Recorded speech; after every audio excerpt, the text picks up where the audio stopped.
এর মধ্যে খাল খনন কর্মসূচি একটা বিশাল কর্মযজ্ঞ। সমস্ত বাংলাদেশে 20,000 কিলোমিটার খাল খনন করা হবে, 20,000 কিলোমিটার, এবং আগামী 6 মাসের মধ্যে 1200 কিলোমিটার আমাদেরকে সম্পন্ন করতে হবে। ক্রমান্বয়ে আমরা 20,000 কিলোমিটার ইনশাল্লাহ খাল খনন সম্পাদন করতে পারবো। অর্থের সব হিসাব কিতাব করেই তো আমরা এই কাজটা করতে পারি। আপনারা কি মনে করেছেন আমরা হিসাব কিতাব না করে নেমেছি? সবগুলো বাজেট, কস্টেড অ্যান্ড বাজেট, হিসাব কিতাব করা হয়েছে, বাজেট করা হয়েছে, এবং এই জন্য আমরা ক্রমান্বয়ে পুরো প্রকল্পগুলোকে আপনি দেখছেন প্রত্যেকটা সময়ের উপর অবস্থা করা হয়েছে। আপনার ওয়েস্টেজকে অ্যাড্রেস করা হয়েছে, ডেলিভারির মধ্যে যে লিকেজ থাকে সেগুলো করা হয়েছে।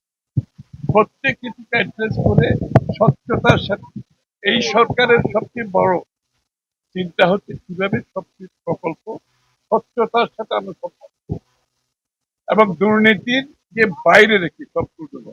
এটাই হচ্ছে বড় কথা। যে কৃষকদের আমরা প্রায় 11-12 হাজার কৃষক করা হয়েছে।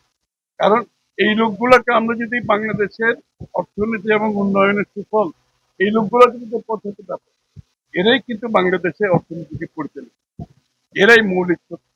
সুতরাং এদের উপর আমরা জোর দিচ্ছি যে যারা বঞ্চিত জনগোষ্ঠী, পিছিয়ে পড়া জনগোষ্ঠী, তাদের স্বার্থ আগে দেখছি, পরবর্তীতে ক্রমান্বয়ে উপরের দিকে নিম্ন আয়, মধ্যবিত্ত, উচ্চ মধ্যবিত্ত, বড় যারা আছে তাদের প্রায়োরিটি পিছনে আছে।